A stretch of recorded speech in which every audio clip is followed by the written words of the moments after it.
Hello everyone, this is me Archana. I hope you are doing very well. So आज जो हमारे questions होंगे, जैसे कि प्रीवियसली टेक्सटाइल के मैंने एक सेशन लिए थे, उसमें मैं आपको जो है टर्मोलॉजी क्लियर कराई थी। कुछ जो आपके अल्फ़ाबेटिकली मैंने टर्मोलॉजी उसमें क्लियर कराई थी।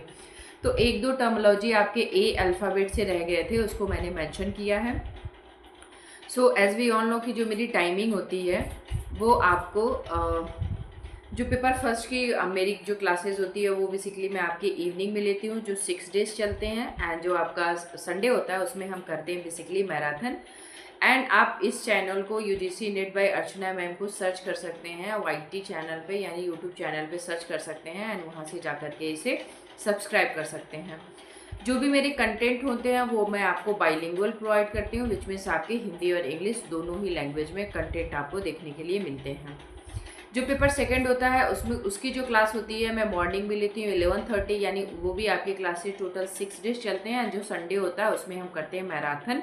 And also you can join my YouTube channel UGC NET by Archana ma'am से जा करके ये दोनों पेपर ही आप वहीं से जा करके जो है पढ़ सकते हैं। एंड देन और जितने भी मैंने वीडियोज़ यहाँ पे अपलोड किए हैं उन्हें देख सकते हैं।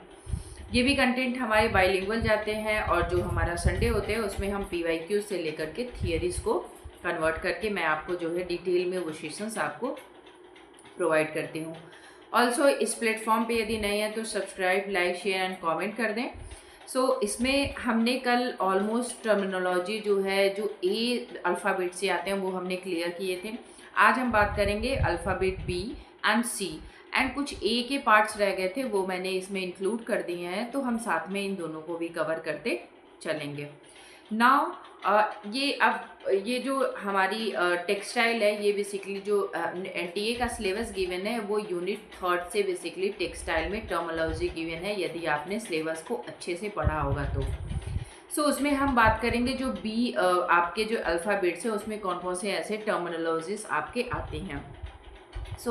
आप सभी को पता होगा कि NTA हमेशा कुछ नए टर्म्स का यूज़ करता है, तो मैंने ऑलमोस्ट कोशिश किया है कि कुछ नए टर्म्स को आपको प्रोवाइड करना। वो जो आपके पुराने टर्म्स हैं उन्हें मैंने थोड़ा सा स्किप किया है इसमें, एंड देन जितने भी आपके न्यू टर्म्स हैं उन्हें मैंने इसमें ऐड किया है। जैसा कि आप इसमें देख सकते हैं कि बैलेंस क्लोथ।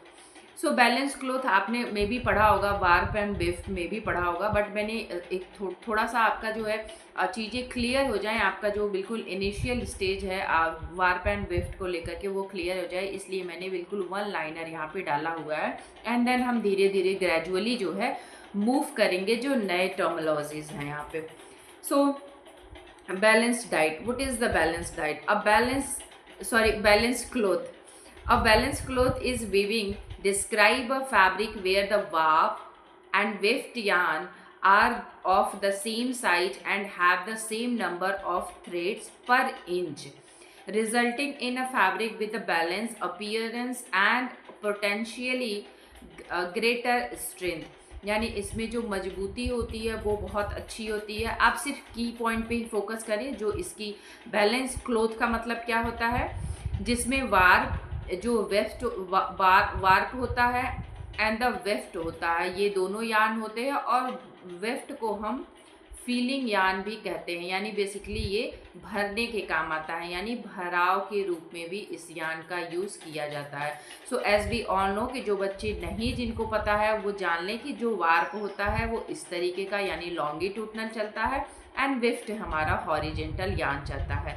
तो इससे बेसिकली हमारी बुनाई होती है, और ये जो यान होता है ये भराई का यानी फीलिंग यान भी कहते हैं। तो एक कॉन्सेप्ट और यहाँ से क्लियर कर लें, whenever we are talking about weft तो ये हॉरिजेंटल चलता है, एंड वार्प आपका लॉन्गिट्यूडनल चलता है, यानी ये आपका वार्प हो गया, ये आपका वेफ्ट हो गया, यानी ये आपका वार्प यान हो गया एंड ये आपका हो जाएगा वेफ्ट।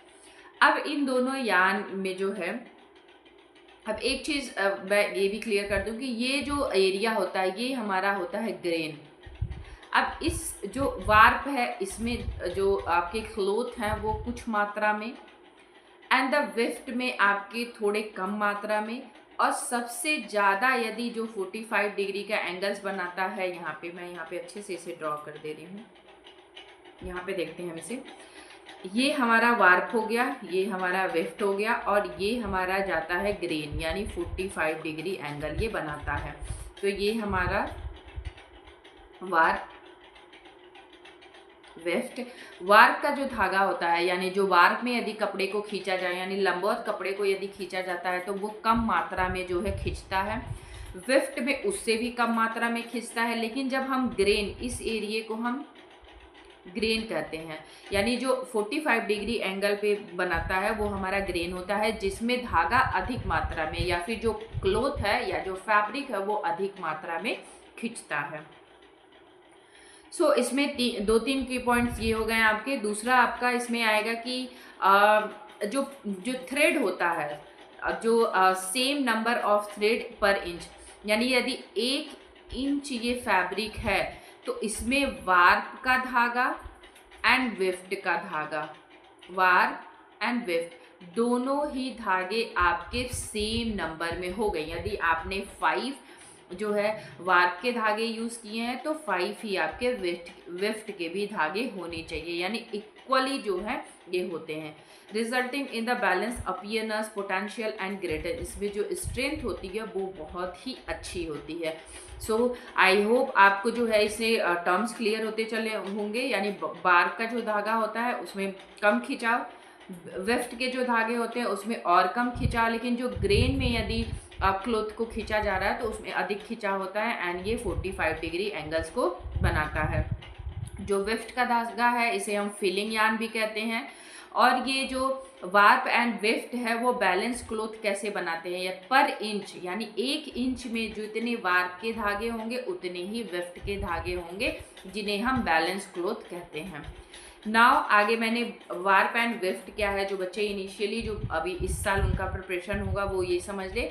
इन वुवन फैब्रिक, यानी यहाँ बात हो रही है बुनाई की, और बुनाई क्रिया किस में बताई जा रही है, बुनाई की बात हो रही है, यानी यहाँ पे बुनाई की बात चल रही है। तो बुनाई क्रिया किस में हो रही है, बेसिकली जितने भी आपके नेचुरल मैन मेड फाइबर्स है, यानी निटिंग को छोड़ करके जो भी वार्प एंड वेफ्ट में होता है, the warp is a vertical thread, यानी जो इसमें जो धागा होता है वो वर्टिकल होता है, एंड द वेफ्ट यहाँ पे देखिए मेंशन भी है, फिलिंग यार्न कहते हैं, इज द हॉरिजेंटल थ्रेड, यानी ये हॉरिजेंटल थ्रेड चलता है, एंड वो जो आपका वार्प होता है वो आपका वर्टिकल थ्रेड चलता है।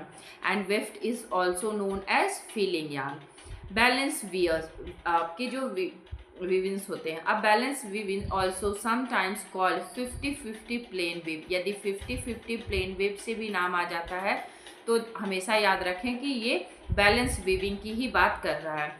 Is characterize by a warp and weave thread being of the equal size and shaping, यानी जो इसमें साइज एंड शेपिंग होती है वो आपकी बराबर होती है।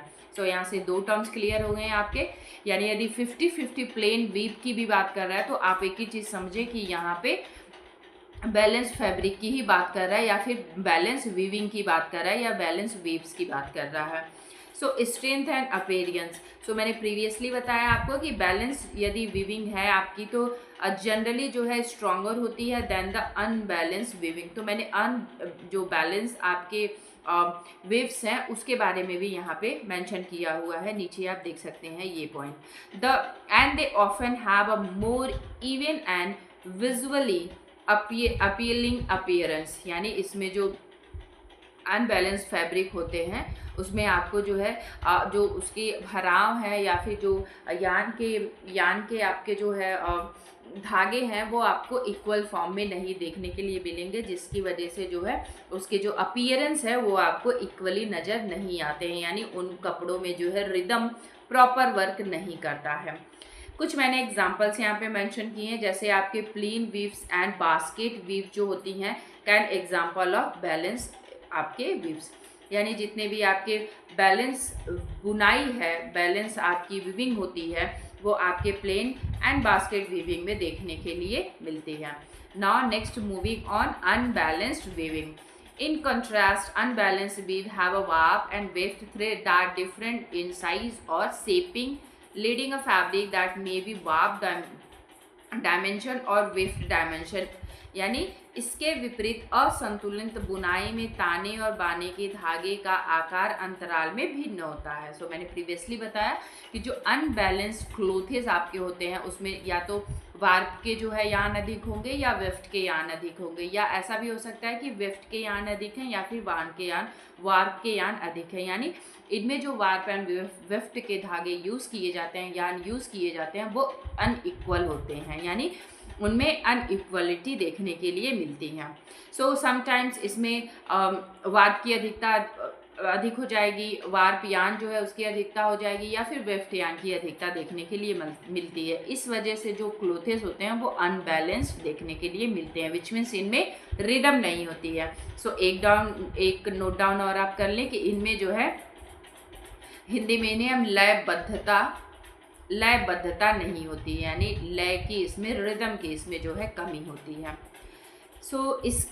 सो नेक्स्ट जो अब मैंने यहाँ पे मेंशन किया है वो है आपका बीम।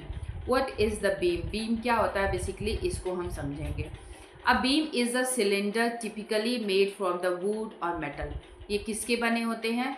ये या तो वुड के बने होते हैं, लकड़ी के, या फिर मेटल के बने होते हैं। तो केवल दो चीज़ों के बने होते हैं, वुल या metal. Which circle flanges of the each end use on the hold warp yarn for the process like आपके slashing, weaving and warp knitting.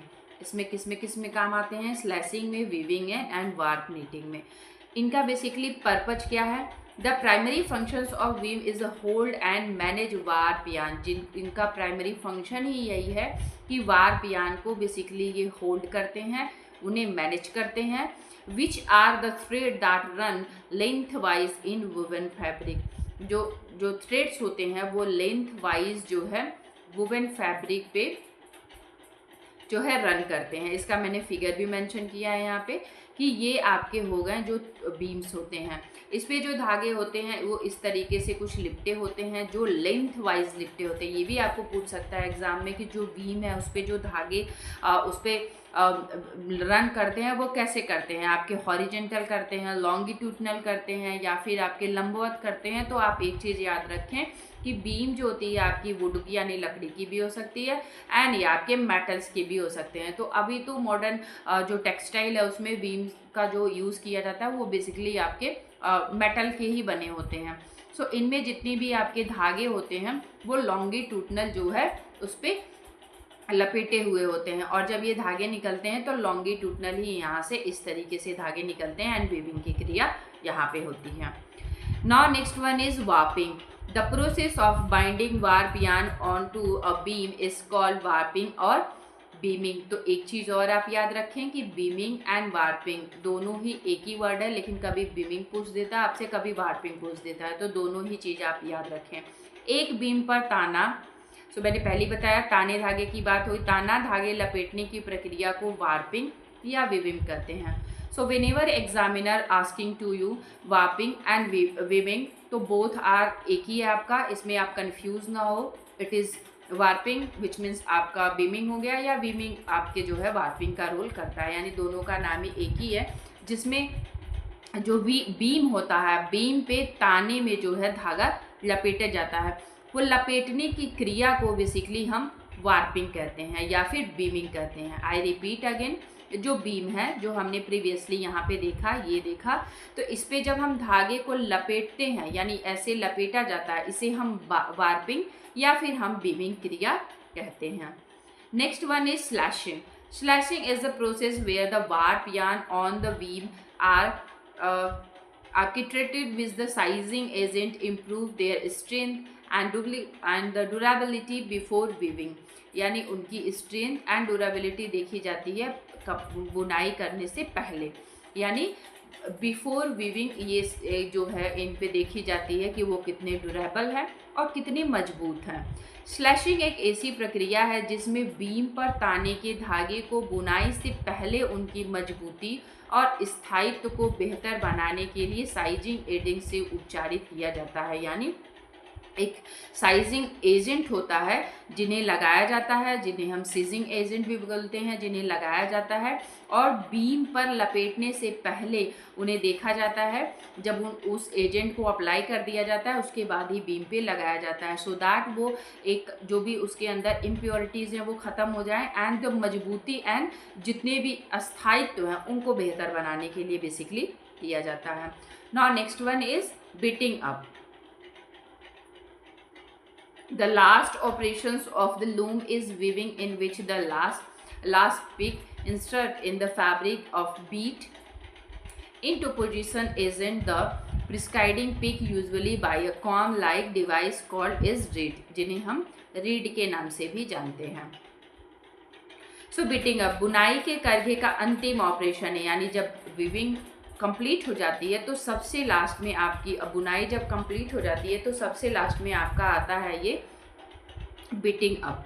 तो ये लास्ट प्रोसेस है उसका, ये भी आपको पूछ सकता है. आप ये जब सीक्वेंस अरेंज करते हैं तो उसमें भी आप इसे ध्यान रखें, जिसमें कपड़े की डाली गई अंतिम पिक को पूर्ववर्ती पिक के विरुद्ध स्थिति में पिट दिया जाता है, और आमतौर पर कंघी जैसी डिवाइस होती है जिन्हें हम रीड करते हैं. तो रीड कुछ इस तरीके से होती है. इसमें छोटे छोटे जो है छिद्र होते हैं, यानी होल्स बने होते हैं, जिनके अंदर से एक एक करके धागा जो है पास किया जाता है आगे वीविंग के लिए. सो इस तरीके से धागा इसके अंदर से निकलता है.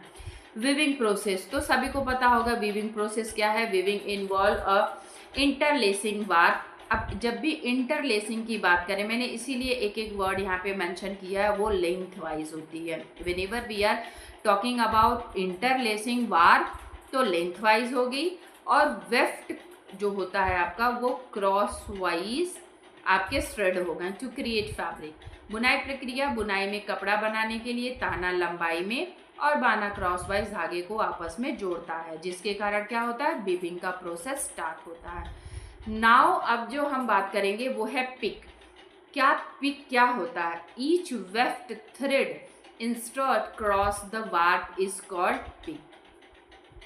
यानी each weft thread inserted across the warp is called pick. यानी जो वेफ्ट होता है वो जब क्रॉस करता है वार्प को, उन्हें हम बेसिकली पिक के नाम से जानते हैं. तो यदि पूछ देता है तो आप इसे ध्यान रखें. नाउ नेक्स्ट टर्म आपका है fell of the cloth. Cloth पे ये फेल क्या है? The edge. पहले तो जो बच्चे को जो स्टूडेंट को एजेस नहीं पता वो ये समझ ले कि एजेस विच मीन्स ये आपका क्लोथ हो गया. तो ये जो एरिया है किनारे वाला, ये आपका एजेस होता है. इसे हम हिंदी में किनारी भी बोलते हैं या किनारा बोल सकते हैं. सो ये आपके एजेस होते हैं. Of the fabric where the last pick is located is known as the fell. यानी जो लास्ट पिक हमें दिखेगा वो उसे हम फेल के नाम से जानते हैं. अब रीड, मैंने प्रीवियसली आपको रीड के बारे में बहुत थोड़ा सा बताया.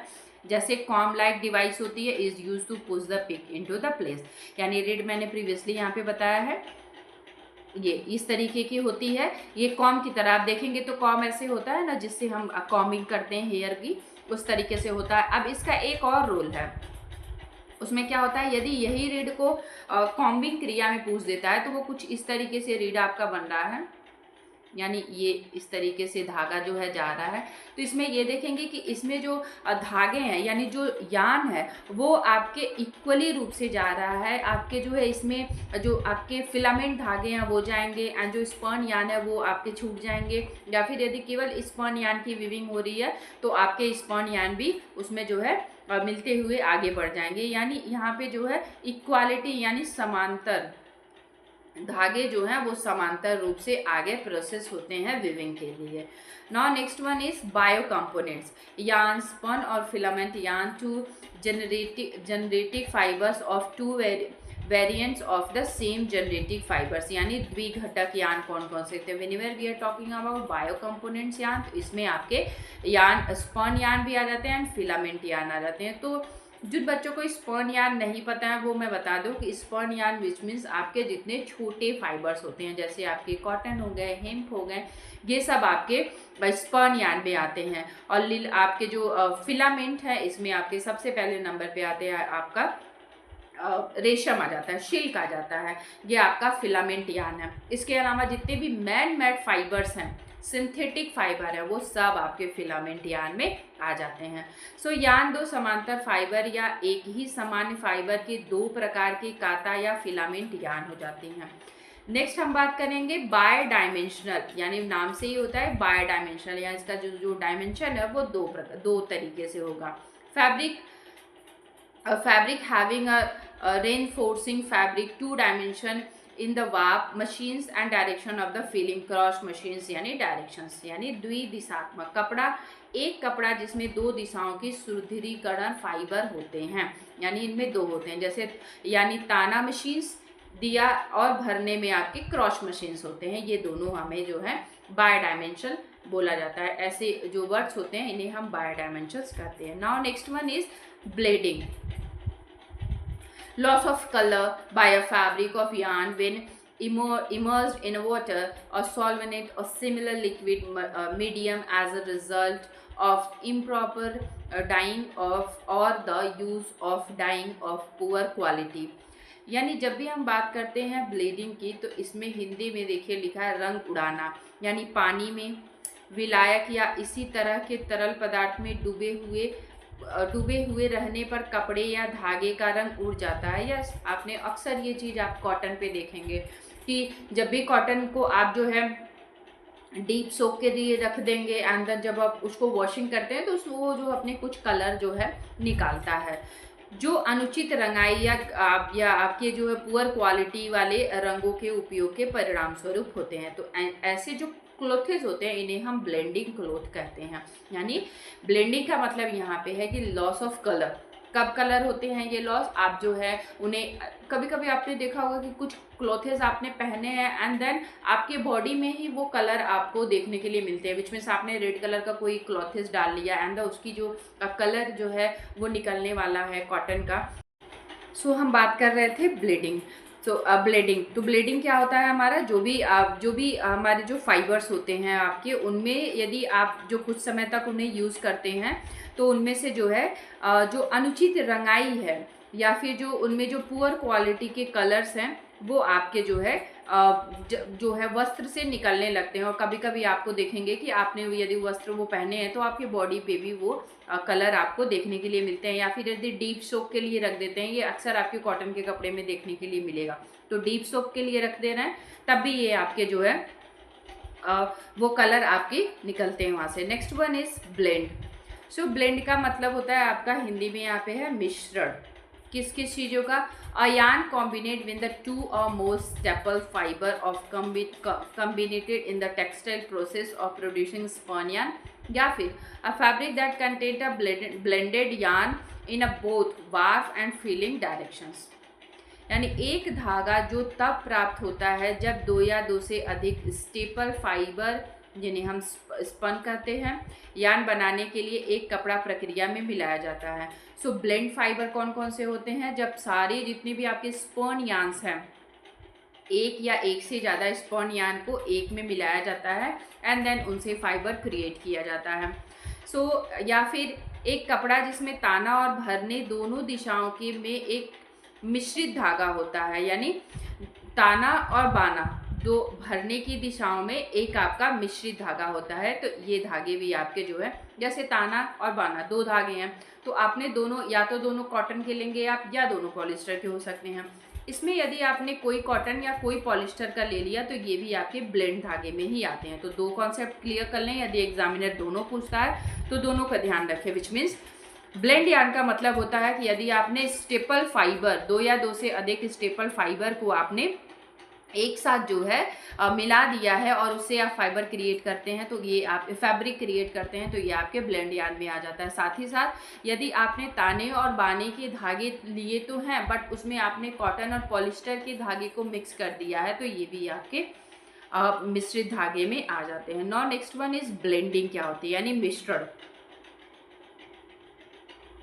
So the combining of the staple fiber of different physical characteristics of occur a uniform disturbance of these fabric throughout the yarn, यानी भौतिक विशेषताओं वाले स्टेपल रेशियो का संयोजन ताकि पूरे धागे में इन रेशो का एक समान वितरण सुनिश्चित हो सके, ये आपके ब्लेंडिंग होती है। Now next one is bread angle, यानी ब्रेड एंगल यानी ब्रेड कोड क्या होता है आपके। सो तीव्र कोड को कपड़े या रस्सी की धुरी से ब्लेंडिंग यार्न तक मापा जाता है, उसे हम ब्रेड आपके एंगल कहते हैं। यानी the actual angle is measured from the axis of the fibre and rope of the blending, आपके जो है ब्रेडिंग यार्न होते हैं। नेक्स्ट इसमें टर्म आपका है वो है ब्रेडेड फैब्रिक्स। कौन कौन से होते हैं? ब्रेडेड फैब्रिक क्या होता है? कई धागों को तिरछे तरीके से पार करके बनाया गया एक संकीर्ण कपड़ा होता है, यानी एक आपका जो है नैरो आपके ये क्लोथेज होंगे, ताकि प्रत्येक धागा एक या अधिक अन्य धागों के ऊपर या नीचे से बारी बारी से गुजरे। A narrow fabric made by crossing a number of strand diagonally, यानी पहले तो आप ये समझ लें कि जो ब्रेडेड फैब्रिक होते हैं वो आपके नैरो फैब्रिक होते हैं। दूसरा, क्रॉसिंग नंबर कैसा बनाते हैं? डायगोनली बनाते हैं। ईच स्ट्रैंड जो है alternative over the under and the more of the strand, यानी एक यदि धागा ऊपर गया है तो दूसरा धागा इस तरीके से होगा, फिर ये इस तरीके से इसे ओवरलैप करेगा, दूसरा इस तरीके से ओवरलैप करेगा, थर्ड हमारा इस तरीके से ओवरलैप करेगा एंड थर्ड, यानी जो धागे हैं आपस में एक दूसरे के ऊपर बारी बारी से गुजरते हैं। Next one is braiding. The interwinding of the three or more strand, यानी यहाँ पे बात कर रहा है 3 या मोर स्ट्रैंड मेक कॉर्ड और नैरो फैब्रिक। ये कैसा फैब्रिक बनाते हैं? नैरो फैब्रिक बनाते हैं। 3 या अधिक धागों को आपस में जोड़कर डोरी या संकीर्ण कपड़ा बनाना।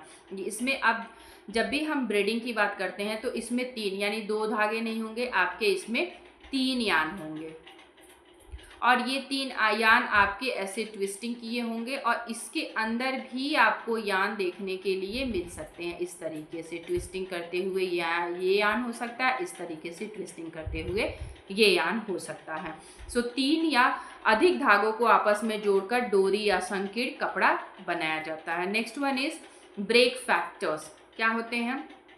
अ measure of yarn strength calculated as a, जिसमें आपका हो जाएगा कि ब्रेकिंग स्ट्रेंथ का गुणनफल अप्रत्यक्ष यान संख्या को गुणा किया जाता है और ब्रेकिंग स्ट्रेंथ ऑफ गुणनफल प्रत्यक्ष यान संख्या से जो है व्युत्क्रम से गुणा किया जाता है, यानी इसमें जो डायरेक्टली एंड इनडायरेक्टली जो क्लोथेज हैं उनकी बात की जाती है।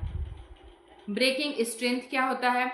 सभी को पता होगा कि ब्रेकिंग स्ट्रेंथ यानी उसमें जो है उसमें ब्रेक करने में कितना उस पर बल लग रहा है, ये हमारी ब्रेकिंग स्ट्रेंथ आ जाएगी। यानी द मैक्सिमम रिजल्ट आपके जो है अधिकतम परिणामी आंतरिक बल जो तनाव परीक्षण से टूटने के प्रतिरोध करता है या फिर एक निर्दिष्ट मानक प्रक्रिया के अनुसार किए गए तन्य परीक्षण को एक नमूने को तोड़ने या टूटने के लिए आवश्यक भार या बल की आवश्यकता होती है, तो वो हमारा ब्रेकिंग स्ट्रेंथ होता है। सिंपल फॉर्म में आप ये समझे, ब्रेकिंग स्ट्रेंथ विच मीन्स किसी यान या फैब्रिक को जब हम उसे ब्रेक डाउन करते हैं तो उस समय वो कितना बल ले रहा है, ये हमारा ब्रेकिंग यान में आ जाएगा, यानी ब्रेकिंग स्ट्रेंथ देखी जाती है। Now next one is breaking tenacities. So एक नमूने के टूटने पर तन्य तनाव न्यूटन प्रति टेक्स के रूप में व्यक्त किया जाता है, यानी जो उसकी टेंसिटी है वो कितनी है, इसे हम देखते हैं।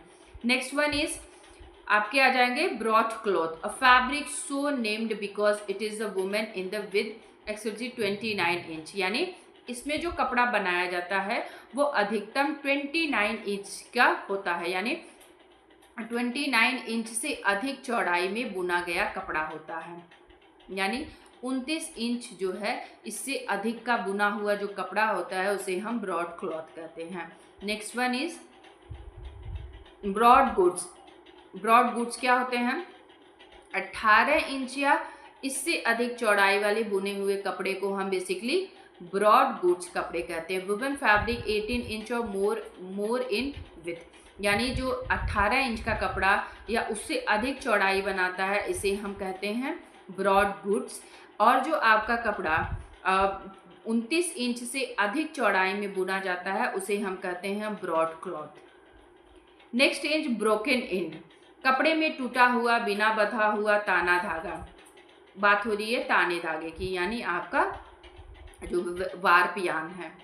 टूटे हुए सिरे निम्न कारणों से हो सकते हैं स्लब, ये स्लब जो होते हैं गाठे वाले शटल्स या अनुचित संरेखण, शटल का ताना शेड से टकराकर अत्यधिक तनाव, गलत आकार, खुरदरी रीढ़, आपके जो है हेल्डर या फिर ड्रॉप वायर या शटल्स हो सकते हैं। तो ऐसे जो टूटा हुआ शीरा, यानी हिंदी में इसे हम टूटा हुआ सिरा कहते हैं, यानी जो आपके ब्रोकन एंड होते हैं, यानी जो आपके साइजिंग क्रिया के दौरान, रफनेस के दौरान, यानी इन सारी चीज़ों के दौरान जो शटल्स में रह जाते हैं वो हमारे ब्रोकन एंड्स होते हैं। Next one is broken pick, यानी टूटी हुई पिक्स क्या होते हैं। A broken filling yarn is a fabric, यानी broken filling yarn is a fabric. Broken picks can result from excessive shuttles tensions, आपके जो वीक यार्न्स हो गए, या फिर filling combing in a contact with the sharp surface, यानी कपड़े से में भरा हुआ धागा, टूटी हुई पिक निम्नलिखित कारणों से हो सकती है। कब हो सकती है?